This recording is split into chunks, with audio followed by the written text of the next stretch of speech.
Bonjour à tous, ravi de vous retrouver dans le cadre de notre 4e saison de Débat court. Le plaisir de retrouver notre ménage Guenel, à nouveau.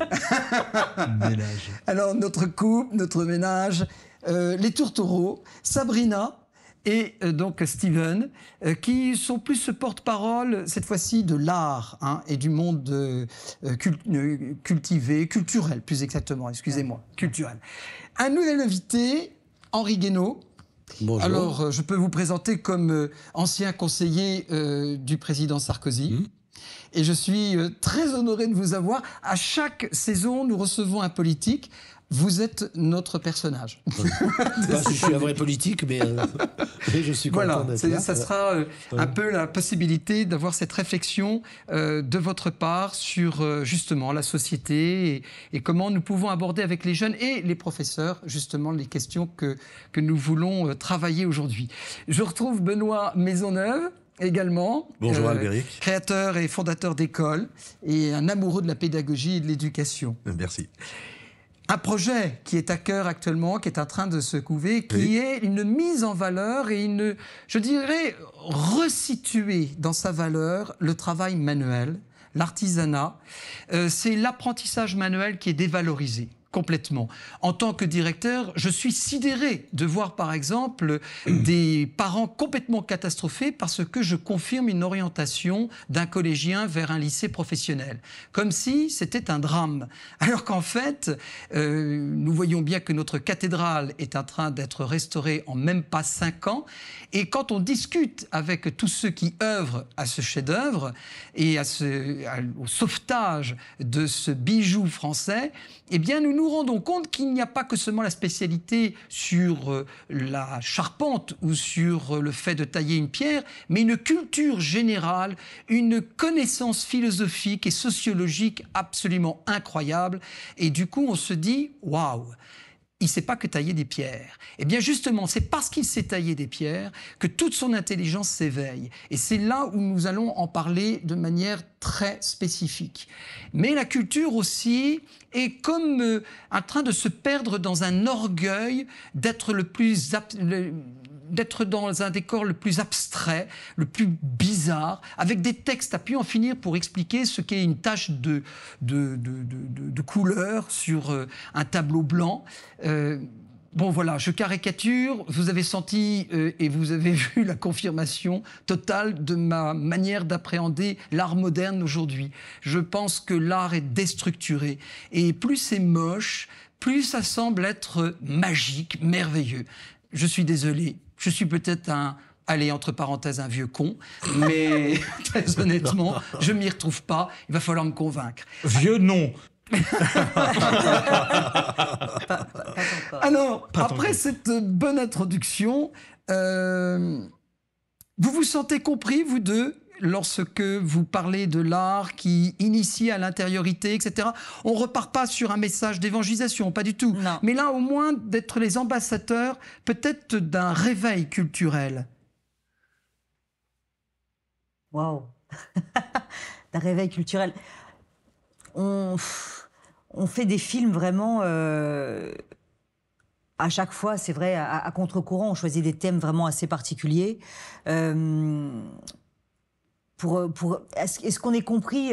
Je ne sais pas. C'est vrai qu'il y a toujours un parti pris artistique dans les images choisies, dans la façon de monter qui est, on va dire, assez rythmée, qui parfois peuvent surprendre le spectateur, parce qu'en effet, il faut un peu suivre. Hein. On a tendance à faire un peu de la dentelle dans les interviews, à faire rebondir plusieurs témoins, voilà, les uns à la suite des autres. Donc, même s'il y a une trame commune, il faut un petit peu suivre. Après, c'est vrai qu'on a eu parfois des réflexions sur pourquoi avoir choisi tel symbolisme, telle chose.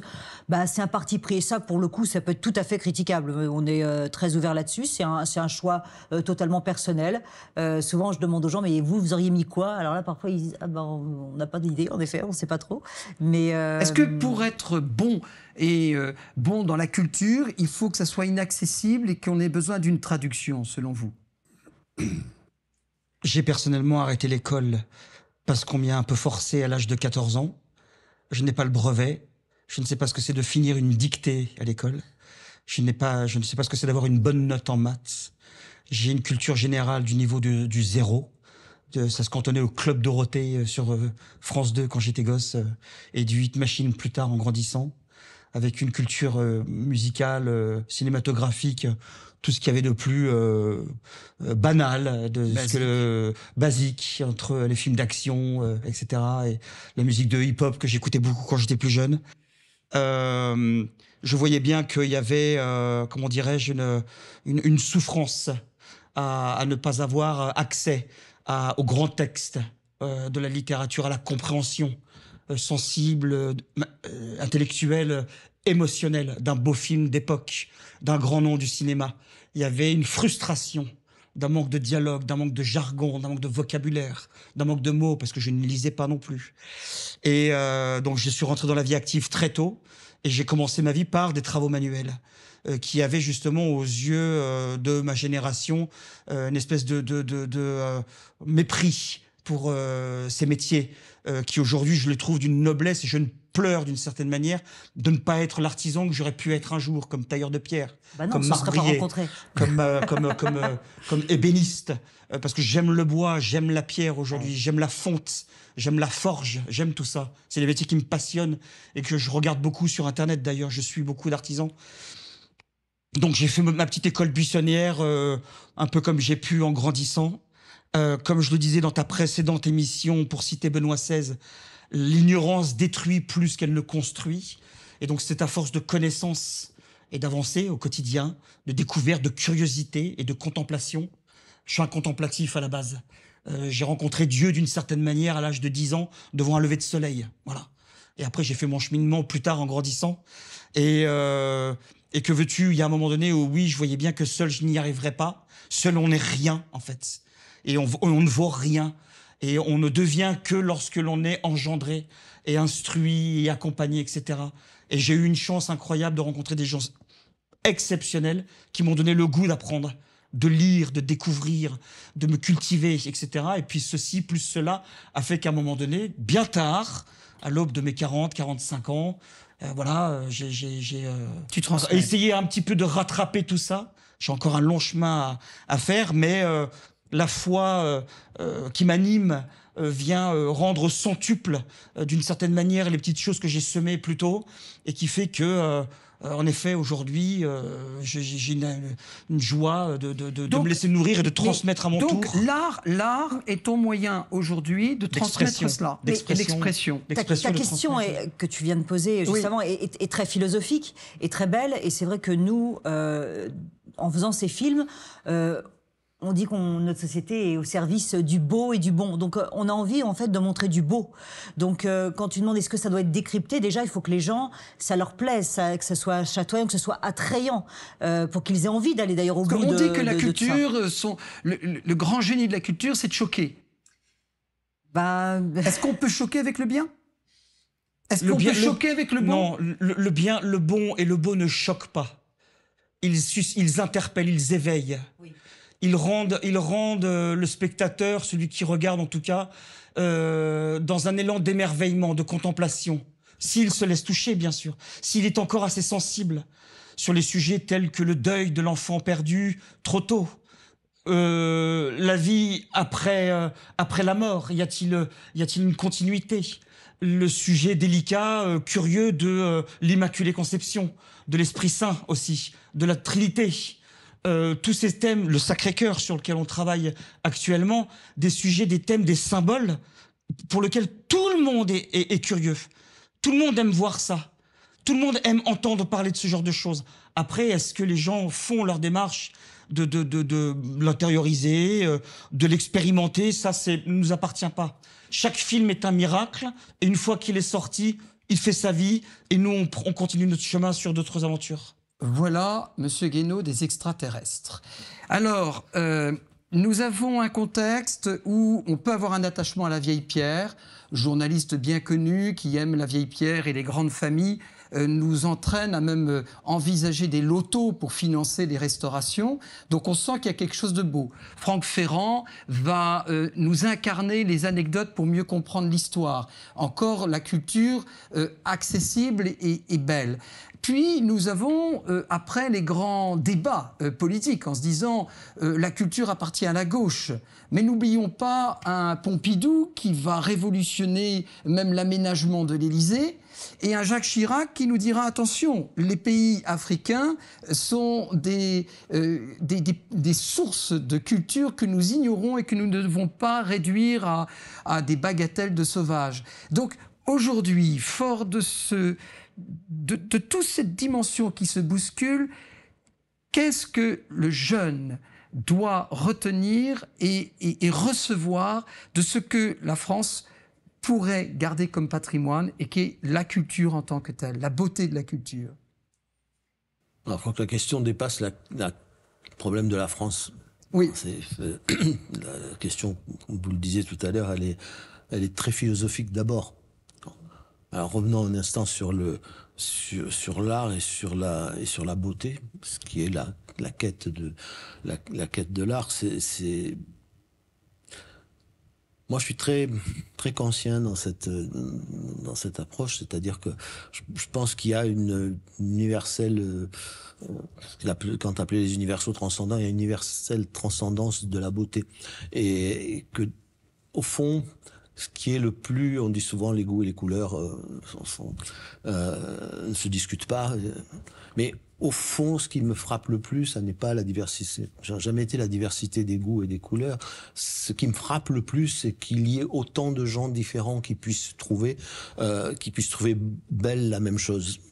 C'est même quand ça ne fait pas partie de votre culture d'origine. Je pense que un Indien peut trouver magnifique une statue de Michel-Ange devant la Pietà de Michel-Ange, même si vous n'êtes pas chrétien. Et un occidental peut trouver magnifique le Taj Mahal au lever du soleil. C'est ça qui me frappe le plus. C'est cette espèce d'universalité de la beauté. Et la culture, ce qu'on appelle la culture, hein, c'est-à-dire cet apprentissage de connaissances, cet entraînement à la réflexion sur à la fois sur la nature, sur l'homme, sur les sociétés, ne vous donne pas la clé de la beauté, mais c'est ce qui vous aide à aller vers la beauté. C'est-à-dire on trouve parler de l'attention pour être attentif. Pour être attiré par quelque chose de beau, il faut trouver des raisons qui, elles, ne sont pas forcément naturelles. C'est-à-dire que on pense pas nécessairement, quand on n'a pas la culture, à aller dans un musée, à s'arrêter devant une œuvre et à se laisser, au fond, à se laisser éblouir par la beauté de l'œuvre. Voilà, alors là, c'est bien, mais il y a quand même dans la réalité une présence de snobisme et de bien-pensance qui peut freiner justement ce désir de trouver un engouement universel devant quelque chose de très beau. C'est politiquement et acceptable, sur le plan du politiquement correct culturel, de s'extasier devant la Joconde. Mais c'est aussi très important, pour être reconnu comme quelqu'un de cultivé, de s'émerveiller devant des œuvres, boîtes de conserve empilées avec des fils de fer au passage Pompidou. Qu'est-ce qu'on fait à ce moment-là? Comment on initie nos jeunes par rapport à cet étrange monde? Alors d'abord, on peut pas réduire l'art moderne aux boîtes de conserve et aux poubelles. Je pense qu'il y a, enfin, l'art postmoderne, disons, parce que l'art moderne, c'est autre chose. On confond la modernité avec la postmodernité. C'est pas la même chose. L'art moderne, il part de la fin du 19e siècle. Oui, c'est ça. Oui, voilà, tout à fait. Voilà, et la pensée de la modernité, elle part de la Renaissance. On est d'accord. On va plutôt être dans le cubisme et des choses comme ça. Dans le street art aussi, il peut y avoir. Voilà, oui, ça, oui. Voilà, mais on peut s'y perdre. Je crois qu'il faut... Le problème n'est pas de transmettre une idée particulière de l'art. Le problème est de transmettre une sensibilité à la beauté. Voilà, ça sert à ça, la culture. Vous savez, Malraux disait, non pas la culture pour tous, mais la culture pour chacun. Alors, cette phrase a été beaucoup reprise. Et je pense que c'était une démarche très intelligente et très féconde quand il faisait les maisons de la culture. Alors tout ça a été dénaturé par la suite, mais on n'écoute plus assez les discours de Malraux. Je trouve qu'il y avait une très profonde connaissance chez lui, pour être lui-même à la fois écrivain, philosophe et engagé dans la vie, engageant dans les brigades internationales en Espagne, dans la résistance pendant la guerre, dans la politique, et en même temps être un écrivain, un penseur, un orateur fabuleux. Mais il dit quelque chose d'ailleurs de très beau, je trouve, quand il définit l'art, qui est une chose les plus difficiles à définir. Il dit l'art est un antidestin. Voilà, c'est quelque chose qui vous fait dépasser votre condition humaine. Comment arrive-t-on jusqu'à l'œuvre, jusqu'à l'art, que ce soit pour l'artiste ou pour celui qui va admirer l'œuvre d'un autre, hein. L'artiste dont personne n'admire l'œuvre, il est comme l'écrivain que personne ne lit.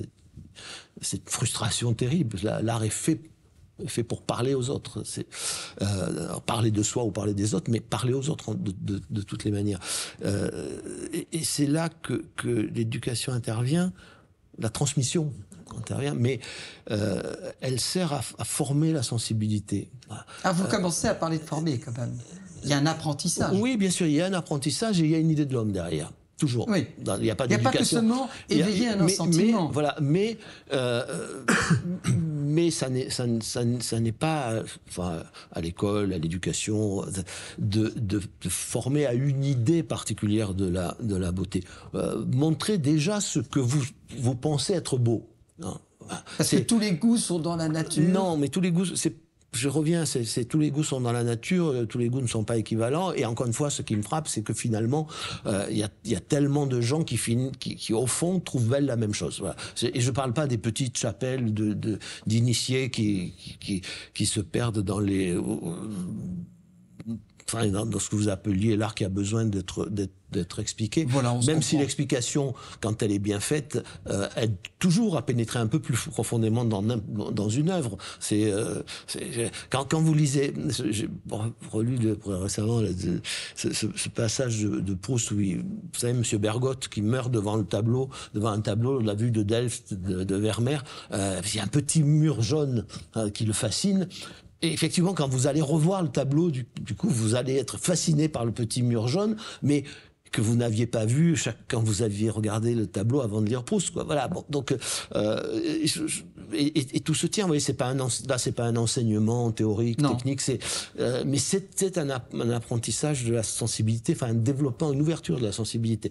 Une réaction. Il y a un côté très Montessori finalement dans cette approche. On laisse, j'allais dire, les petits finalement quand on les voit s'émerveiller devant quelque chose. Finalement, c'est essayer de redevenir avec notre cœur d'enfant, en fait, et de voir aussi une œuvre, parfois un peu comme on la verrait pour la première fois, sans justement que le professeur influence en disant, ah bon, ou émette un jugement, en fait. Je pense que les petits sont très malléables et très sensibles à un quelconque jugement. Quand l'adulte fronce les yeux, on se dit, oulala, c'est pas bien. Donc, au contraire, de l'éveiller à poser des questions. Ah, ça te plaît? Ah, d'accord, qu'est-ce qui te plaît? Et d'essayer de le dialoguer comme ça. Et c'est l'enfant lui-même qui va découvrir décrire, le tableau va décrire l'œuvre. Mais ça commence tout petit, même d'ailleurs par les premiers petits livres. Donc je pense que rien que là, l'art on reste de tout ça. On reste je dans peux l'art. faire juste une remarque. Oui. C'est vrai, mais ça ne suffit pas. C'est-à-dire que évidemment, l'enseignant, celui qui transmet, n'est pas totalement neutre. Son rôle et son devoir, c'est de choisir des œuvres, d'abord de mettre l'enfant en face de chefs-d'œuvre, en face de ce qui est reconnu assez universellement comme le plus beau. Ça ne veut pas dire qu'on va l'enfermer là-dedans, mais ça veut dire qu'on va lui faire voir le chef-d'œuvre. Moi, j'avais été très choqué il y a très longtemps par un exercice qu'on avait fait faire à l'un de mes enfants. On étudie le Cid, et puis on leur demande à la fin d'imaginer une autre fin au Cid. Eh bien, ça, je trouve ça extraordinairement choquant. Non, l'enfant n'est pas le rival de Corneille. Non. Voilà, c'est comme si on disait, voilà, ou finir le tableau de Rembrandt. Allez finir ou refaire une partie du tableau. Non, apprenez-leur d'abord ce qu'est un chef-d'œuvre, en leur montrant des chefs-d'œuvre, et puis en essayant de développer leur curiosité, leur sensibilité aux chefs-d'œuvre, parce que c'est pas un problème de goût, là. C'est pas un problème de goût, la Pietà de Michel-Ange, c'est pas un problème de goût, un tableau, un portrait de Raphaël, c'est pas un problème de goût. On peut aimer plus ou moins, mais c'est la traduction la plus magnifique de la beauté.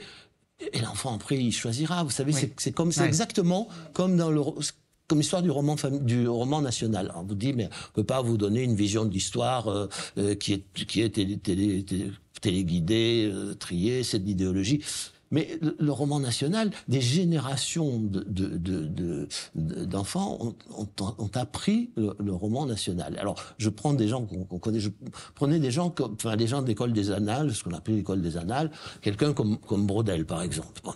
L'école des Annales, elle amène dans l'enseignement de l'histoire, elle amène la statistique, la pluridisciplinarité, l'étude minutieuse de documents. Bon, mais ceux qui font ça avaient appris l'histoire par le roman national. Ça ne les a pas empêchés ensuite de prendre leur distance vis-à-vis du roman national. C'est ça qu'il faut arriver à faire, quel que soit le domaine. C'est-à-dire mettre les enfants, les élèves en face de quelque chose qui est construit, qui correspond à des règles universelles pour ce qui est de l'art ou à une certaine idée de l'histoire de son pays. Voilà, faire une histoire, avoir un récit, parce que le récit est la meilleure façon de transmettre, et ensuite leur donner les moyens, le moment venu, de prendre leur distance, au lieu de leur apprendre, par exemple, le roman noir de la France dès l'enfance. S'ils trouvent... Donnons-leur les moyens ensuite de trouver, de réfléchir à ce qui est noir et à ce qui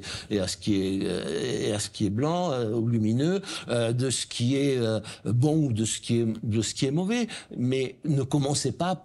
Vous pouvez pas commencer l'enseignement par l'esprit critique. Vous commencez par transmettre et ensuite vous leur donnez les moyens de développer au fur et à mesure qu'ils grandissent. Alors Benoît. Des fondamentaux pour quand même un apprentissage. Il faut une structure, il faut un squelette. Est-ce que pour transmettre l'art et initier les gens à l'art et à l'amour de l'art, il y a quand même, sans bousculer tout ce que l'on vient de dire, il y a quand même un squelette, quelque chose, une armature qui doit être mise en place. Voilà, Alors, comment ne pas bousculer ce que vous venez de dire? Non, d'abord, je voudrais répondre sur... les petites taquineries que tu as lancées tout à l'heure. Oui. Je pense qu'il y a une bonne réponse qui a été donnée dans le rapport entre l'art pictural et l'art théâtral. C'est la pièce de Yasmina Reza et son tableau ne me déplaît pas. Je n'ai pas dit qu'il était beau, je n'ai pas dit qu'il était laid, je dis qu'il ne me déplaît pas. Voilà. Donc ça c'est pour la première réponse. La deuxième réponse, tu dis, est-ce qu'il y a des structures particulières à donner? Parce qu'il nous faut ça, il nous faut un outil quand même. Je crois que... pédagogique. Dans tout ce que vous avez dit, d'ailleurs, je retrouve ça, mais il faut apprendre aussi, Ingres, le peintre, disait, il faut apprendre à voir. Je pense que la première école, c'est d'apprendre à voir. Et les enfants regardent distraitement, passent sans voir, et les adultes aussi d'ailleurs. Et je pense qu'il faut apprendre à voir. Et qu'est-ce qu'il faut apprendre à voir? Je pense qu'il y a au moins deux choses qui sont à peu près communes, en tout cas communément recherchées. L'équilibre et l'harmonie.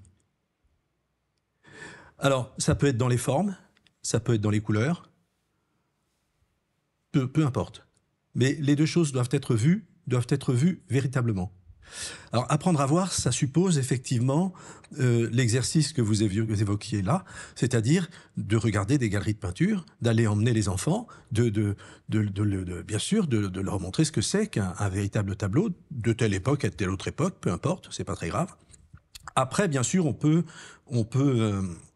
faire de l'histoire de l'art. C'est tout à fait intéressant de tricoter un peu tout ça avec de l'histoire de l'art, y compris pour des tout petits d'ailleurs.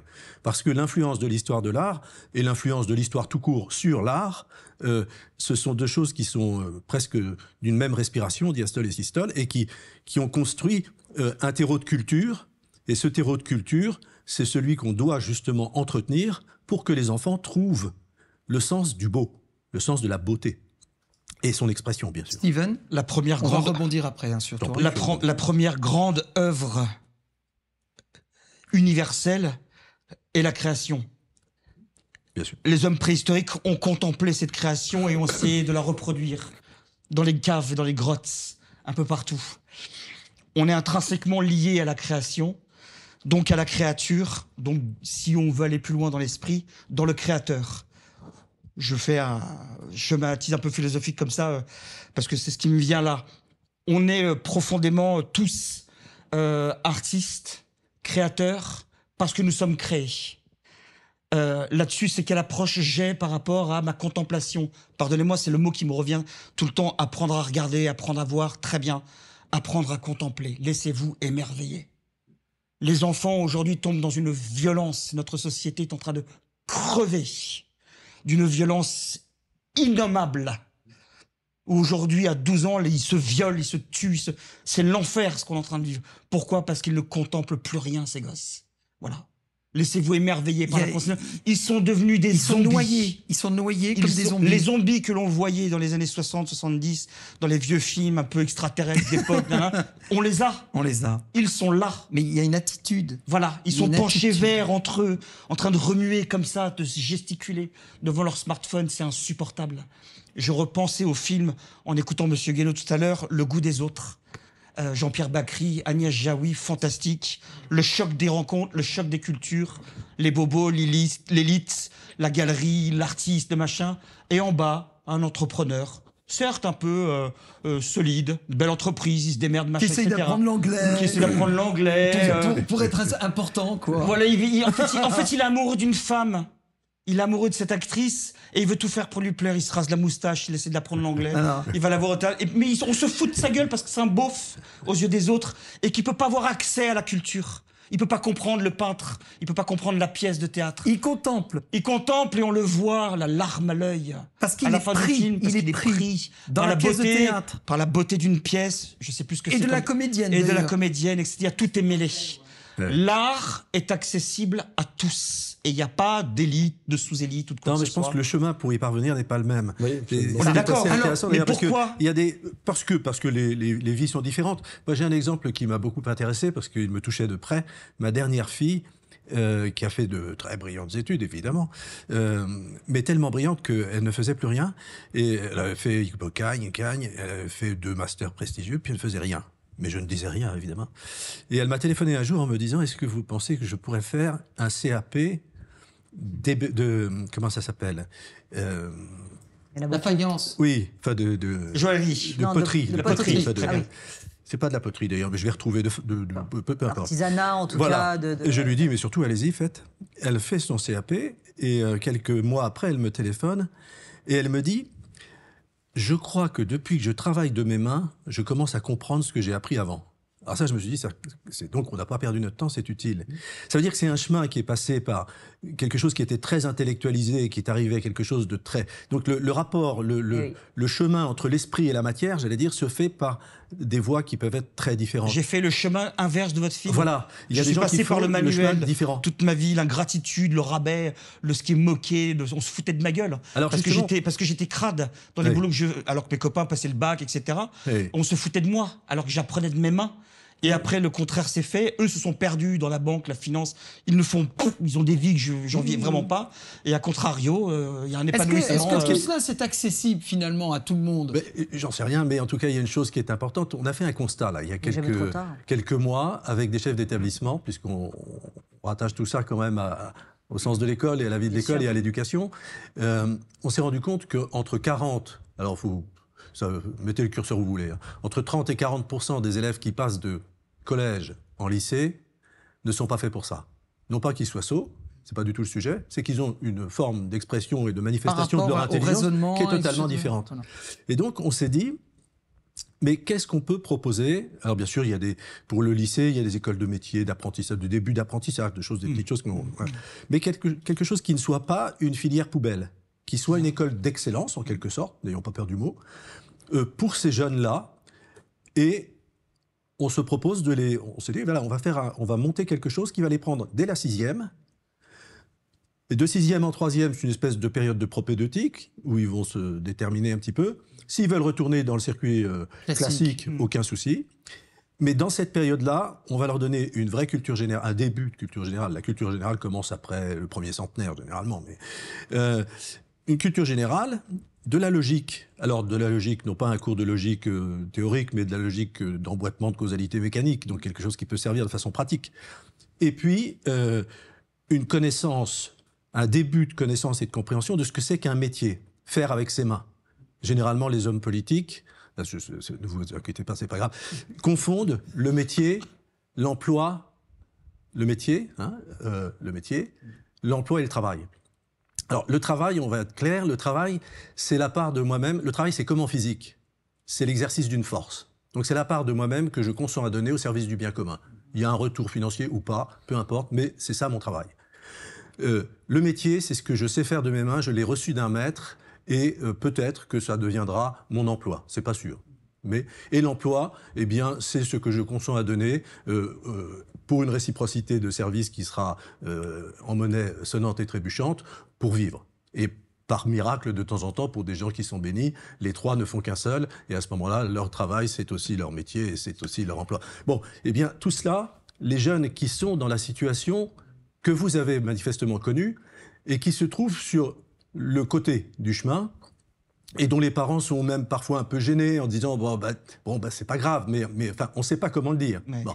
Et en fait, ces jeunes-là, ils ont une forme d'intelligence qui est tout à fait différente. Et moi, j'en ai eu plusieurs, j'en ai eu beaucoup dans mes écoles, et je me rends compte que on peut, par la logique, par tout ce que je vous ai énuméré tout à l'heure, les amener sur un chemin déjà de compréhension, de meilleure connaissance d'eux-mêmes et de maîtrise, j'allais dire, de leur émotion intellectuelle. De réconciliation. De réconciliation, si on veut, on peut aller jusque-là. Je pense, oui. Et puis, on attache à ce programme ce qu'on appelle la notion de chef-d'œuvre qui existait. Edmond Desmoulins, qui était le fondateur de l'École des Roches, avait créé ça, la notion de chef-d'œuvre. Un enfant, tous les enfants réalisent chaque année un chef-d'œuvre. Alors, ça peut être quelque chose en pierre, en marqueterie, en tout ce que vous voudrez, peu importe, c'est pas grave. Mais il y a la fierté de la réalisation. Il y a l'apprentissage, de savoir-faire, puis il y a la fierté. Et la capacité de le donner, de le valoriser, enfin bon. Donc c'est aussi un outil éducatif, ça rentre dans la pédagogie. Tout cela, je pense que c'est très utile. Et notre souhait, c'est un souhait que je pense dire en commun, c'est de faire en sorte que ce collège suivi du lycée devienne une école d'excellence et que ce soit un choix volontaire. Oui. Ce soit un choix volontaire et joyeux, j'allais dire. On va là parce que ça nous correspond. Voilà. Alors, et donc c'est possible, je pense, de donner des réponses. Sabrina, alors il y aura une réaction certainement aussi de M. Guénaud. Sabrina, oui, vous avez eu des enfants et des enfants en difficulté. Quand on entend ça, qu'on essaie de mettre cette incarnation totale du savoir, du manuel et une harmonisation totale, est-ce que vous pressentez que ça aurait pu être une clé ? C'était très beau ce que vous disiez sur le fait que votre fille soit passée par l'intellect et que c'est par ses mains qu'elle a compris l'intellect. C'est encore une fois, c'est tout à fait ce que dit Montessori pour les petits, en tout cas quand on commence par les petits, c'est de tester. L'homme a besoin, tu parlais des hommes préhistoriques, on a besoin de tester, de goûter. On est des personnes sensibles, donc tous nos sens sont mis en éveil et doivent être mis en éveil, je crois, pour pouvoir bien apprendre.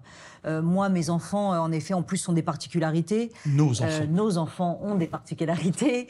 Voilà, troubles de l'attention, grosse dyslexie, etc. Moi, ce que je trouve le plus dur, là, au moment de l'adolescence, justement, du collège, du lycée, c'est qu'on leur demande tout de suite aussi de rentrer dans une filière ou de faire des choix de vie, voilà, dès assez jeunes, finalement, où ils sont en pleine construction, où les hormones sont en explosion, où ils ont, j'allais dire, beaucoup de choses, en tout cas, qui se passent dans leur vie, et il faut qu'ils choisissent une filière en se disant, oh là là, j'espère que je me trompe pas, parce qu'après, c'est foutu. Donc, il y a aussi une pression certaine, en tout cas des parents, parce qu'on a envie de bien faire, mais on se dit, mais s'il fait ça et qu'après, c'est pas ce qu'il voulait faire, est-ce qu'on peut rebifurquer? Enfin, ça devient vraiment un casse-tête intellectuel assez lourd, en fait. C'est difficile de mettre en place chez eux, avec la particularité que nos enfants ont, difficile de mettre en place chez eux le principe de concentration, de se poser et de se concentrer sur un exercice, une lecture, un problème à résoudre, machin, etc. Je crois que j'en faisais partie quand j'étais gosse déjà, alors qu'il n'y avait pas les réseaux sociaux. On est tous les deux, on l'a retransmis. C'est héréditaire, il faut le savoir. Voilà, on s'en sort bien, mais c'est vrai que l'école. On n'avait pas les réseaux sociaux quand on était gosse. On n'avait pas Internet, on n'avait pas les téléphones. On avait quand même cette liberté d'imaginaire, de partir dans la campagne, de partir au bord de la mer, etc., de s'évader, etc. Voilà. Moi, j'ai lu mon premier livre. Je vous fais une confidence un peu gênante, une petite confession. J'ai ouvert mon premier roman, j'avais 25 ans. Les Rivières pourpres de Jean-Christophe Granger. Je ne vous dis pas le sentiment de satisfaction que j'ai eu quand j'ai fini le livre. Et en me disant, putain, j'ai tout compris en plus. Et ça m'a emmené dans le rêve, dans l'imaginaire, etc. Et c'est un déclenchement pour moi. Peut-être les prémices, d'une certaine manière, de ce qui était après ce qui est devenu notre boîte de prod, la création, l'audiovisuel, etc., de l'imaginaire qui nous a permis de pouvoir dire, tiens, on peut raconter des histoires et écrire d'autres histoires.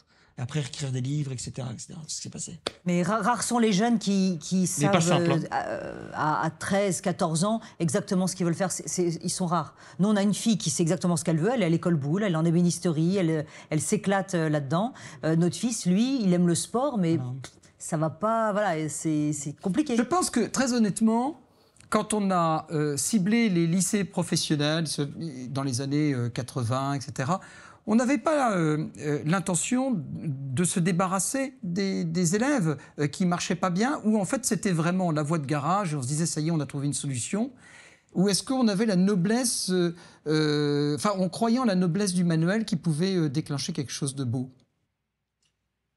Alors, je crois qu'il ne faut pas se tromper sur ce qu'on appelle le manuel, parce qu'il y a les métiers d'art, il y a... Je pense qu'il faut replacer tout ça aussi dans l'évolution de notre société, évolution d'ailleurs qui n'est pas seulement le fruit du hasard. Dans les sociétés d'avant, il ne faut pas les magnifier à l'excès, hein. Mais il y avait on transmettait des cultures. Alors ces cultures n'étaient pas toutes des cultures livresques, hein. On parlait tout à l'heure des tailleurs de pierre, des forgerons, des ébénistes, des tapissiers, enfin, des jardiniers. Chaque métier, mais au vrai sens qu'on donnait alors à ce mot, transmettait une culture. Et une identité même. Et puis bien sûr, mais à travers la culture, à travers cette culture, une forme d'identité. Donc il se faisait des transmissions multiples. Ça donne, parler de Notre-Dame, ça donne des chefs-d'œuvre comme Notre-Dame ou comme Versailles.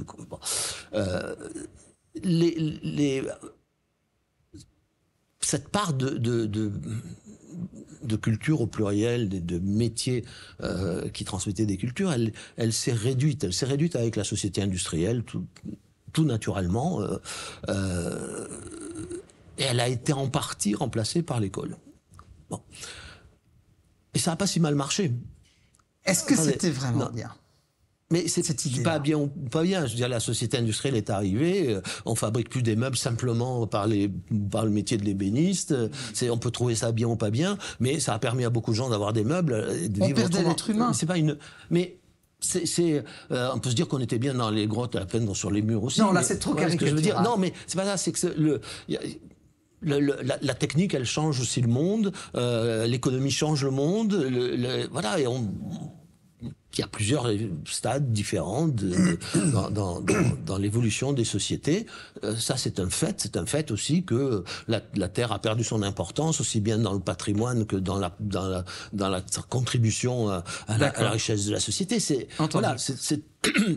C'est ainsi, et ça a arrêté le cours de cette histoire. Ce serait absurde. Donc l'école a pris une place plus centrale. Elle en avait une plus grande qu'on le pense. Hein. Prenez la révolution carolingienne, par exemple. Elle remet l'école au centre. Alors c'est l'école qui est faite par l'Église, mais elle a remis l'école au centre. Et l'école, elle était déjà centrale dans la société gallo-romaine. Donc après, elle a disparu, ça a été le chaos. On a remis l'école. Puis on est retourné dans une forme de chaos du haut Moyen Âge. Alors on peut toujours trouver ça magnifique, mais après on a reconstruit progressivement des sociétés où on enseignait et en même temps il y avait une transmission générale par d'autres biais, mais ça nous a jamais libéré d'un problème à résoudre qui est le suivant. L'enfant n'est pas son propre commencement. Et il ne peut pas l'être.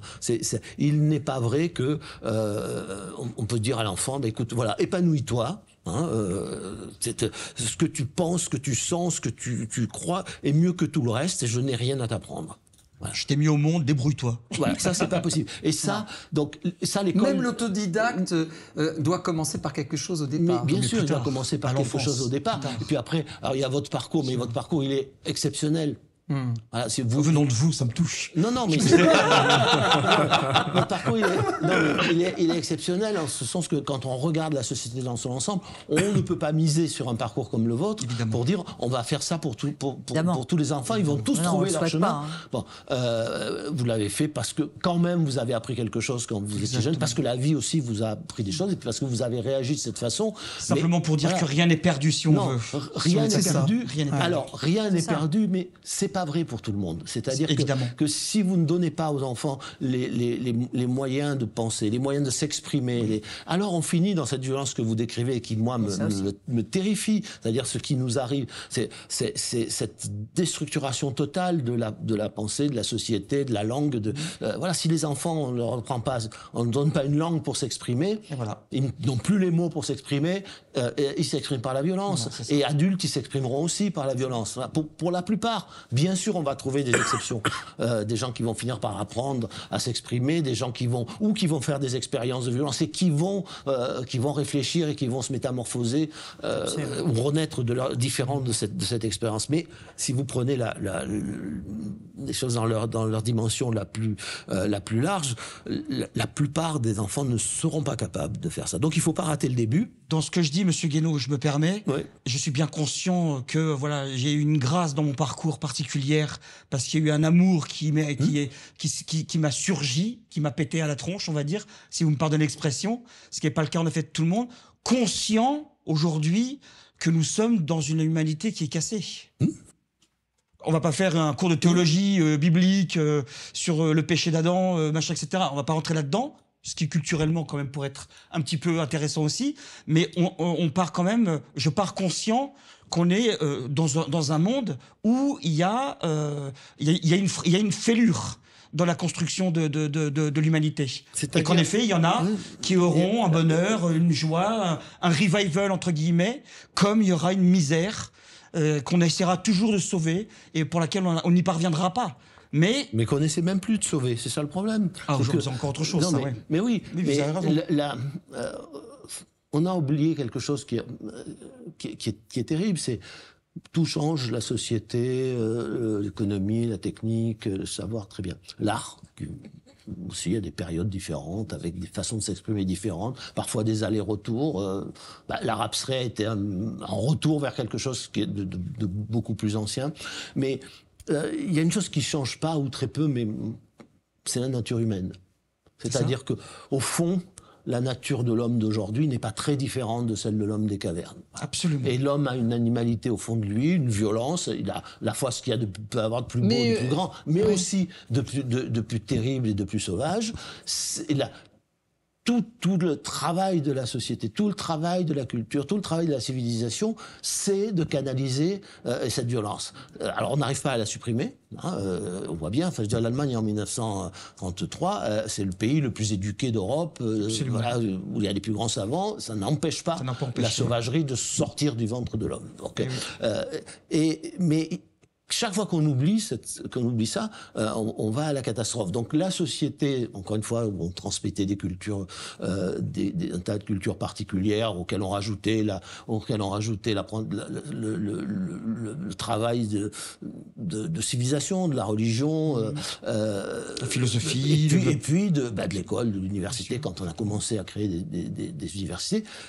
Tout ça couvrait à peu près le spectre. Ça n'empêchait pas la sauvagerie, hein, mais ça la retenait quand même beaucoup.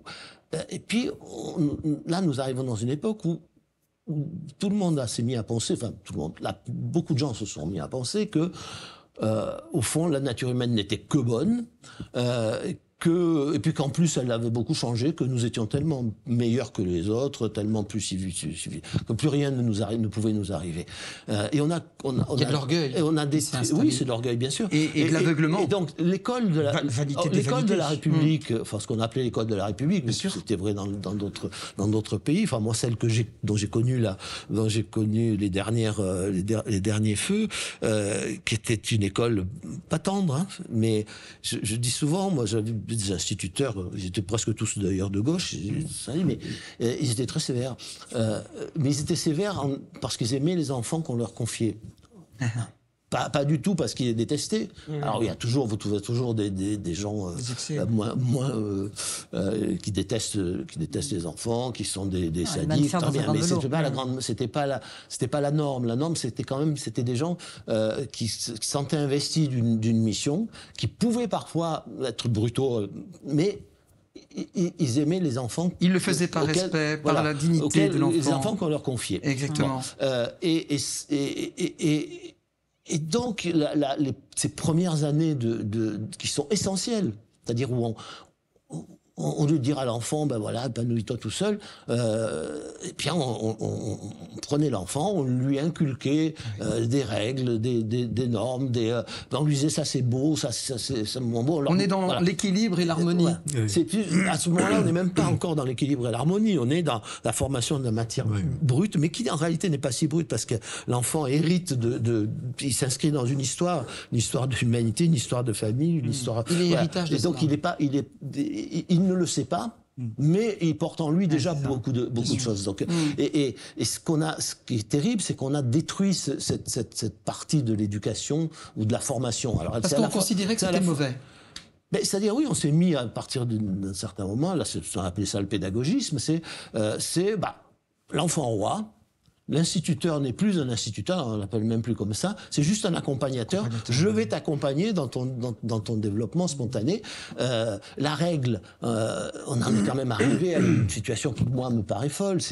Alors, il n'y a pas de règle. On va pas t'apprendre une règle, on va te laisser découvrir la règle. Il faut que tu la découvres par toi-même. Mais non, la règle, ça s'apprend. Moi, je me souviens alors, je citais beaucoup ça à mes élèves quand j'étais enseignant à Sciences Po. Vous savez, c'est 2 parties, 2 sous-parties. Voilà. Oui. Alors, ça paraît absurde. Hein, enfin, absurde, mais je dis, la tragédie, c'est l'unité de temps, de lieu, avec la tragédie classique, hein, avec des alexandrins, 5 actes, etc. Mais on peut faire d'immenses chefs-d'œuvre. La rencontre de la passion créatrice et de la règle fait d'immenses chefs-d'œuvre. La passion créatrice qui n'a aucune règle. C'est pour ça que Montessori, c'est un peu casse-gueule, si je peux m'exprimer ainsi. S'il n'y a pas la verticalité de Dieu, si on l'a laïcisé, c'est mort. C'est mort. D'ailleurs, il y a un lien avec le père, je ne sais plus quoi, qui parle de Montessori. Il y a la pédagogie du père, je ne sais pas quoi, un prêtre, qui avait... Le père fort. Voilà. Et qui avait donné cette dimension de façon à ce qu'on... Mais on laisse pas les enfants faire ce qu'ils veulent dans Montessori. On leur donne exactement ce qu'ils ont besoin par l'observation de l'adulte en fonction de ce qu'il fait. C'est pas vas-y, fais ce que tu as envie. C'est on te montre un outil. 15 000 balles par an pour dire à l'enfant fais ce que tu veux, ça fait cher pour le coup. Non, c'est ça fait un peu cher. On sent que la facture n'est pas passée. Ils n'ont pas été en Montessori. Non, ils n'ont pas été en Montessori. Mais non, on leur donne l'outil et on leur donne à manger parce qu'en l'enfant... admettons un enfant, on le laisse, on lui dit de rien faire, l'enfant il va pas rester sur ses fesses à rien faire. Il va avoir envie d'expérimenter, il va prendre un bâton, un caillou, il va faire n'importe quoi, il va faire avec ce qu'il a. Mais sous l'accompagnement et le contrôle. Exactement. Montessori montre, il y a tout un... Alors, je vous laisse, on a malheureusement quelques minutes, mais je vous laisse terminer. Oui, je finis, le centre de l'école, ça n'est pas l'enfance, c'est le savoir. Absolument. Voilà, c'est le savoir au sens le plus large du terme. Et transmettre ce savoir, c'est le meilleur cadeau, le meilleur don qu'on puisse faire à l'enfant.